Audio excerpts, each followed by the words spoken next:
Mercedes had one of the worst seasons for a long time in 2022, finishing third in the Constructors' Championship behind Ferrari, and only managing to secure one victory all year thanks to George Russell at the Brazilian Grand Prix.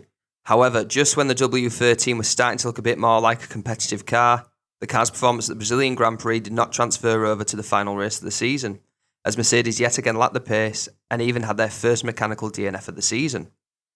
Nevertheless, the team are confident that their latest problems should be solved during the winter break prior to the start of the 2023 Formula 1 season.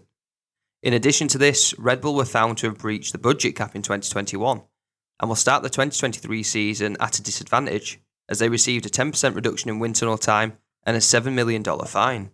Now, it's no secret that whenever Wolff and Horner come within close proximity of each other, the tension could be cut with a knife and the pair look ready to throw down a few punches like a cinematic reenactment of Rocky IV.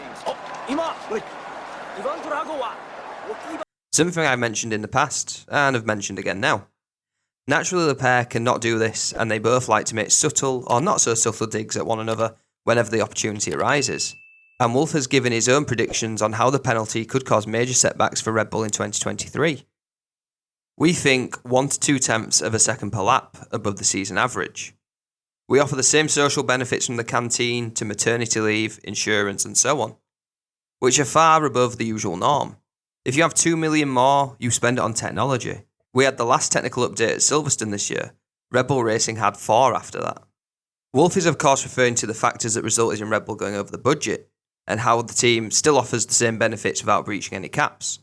See what I mean? Nice and subtle subliminal digs. Now, Red Bull had a very opposite season to Mercedes this year. The season started out a little bit ropey, as we wondered whether or not Red Bull had got it terribly wrong, with mechanical DNFs in the first 3 races of the season. However, they quickly got on top of the issues and Verstappen was able to successfully defend his title with relative ease, by securing it with still 4 races to go. But will the dominance carry on over into the 2023 season? Or will the penalty hurt Red Bull like Toto Wolff has predicted? Well, Christian Horner believes that the penalty could cost the team up to half a second a lap, although many teams think he is over-exaggerating and believe the penalty given was not nearly enough. But before we move on, what do you think? Let me know your thoughts in the comments below. Now, a recent Twitch stream came up with a very good idea of how Red Bull could find themselves being affected by the penalty they received. The reduction in wind tunnel time will force Red Bull to make some difficult decisions in terms of evolving the 2023 car while simultaneously developing a chassis for 2024. That's going to hurt them a lot. It's going to hurt them in one of 2 ways, or probably a little bit of each. Early mid-season development of next year's car will be limited, and then they'll be doing the concept work for the 2024 car. They're going to have to work out where they're going to spend their hours between this year's car and next year's car, and that will probably be something that will evolve depending on how good the 2023 car is, how much competition they've got, and how much they want to think about 2024 as well. Now, despite the team's great start with the new era of cars, the full force of the cost cap breach punishment will be felt more as the regulations mature, and teams turn to developing the fine details to search for improvements.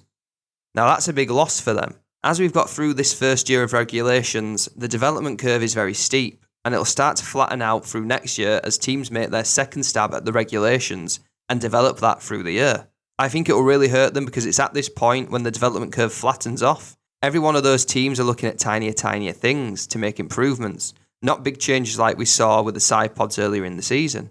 It's really going to hold Red Bull up. Now, if you want to see the full stream, I've left a link to that in the description below. But I'm inclined to agree that this penalty will hurt Red Bull the further into the season we go. But what do you think? Let me know your thoughts in the comments below. But that's going to be the video for me today, guys. Remember to like and subscribe if you enjoyed today's video. And until the next time, bye bye.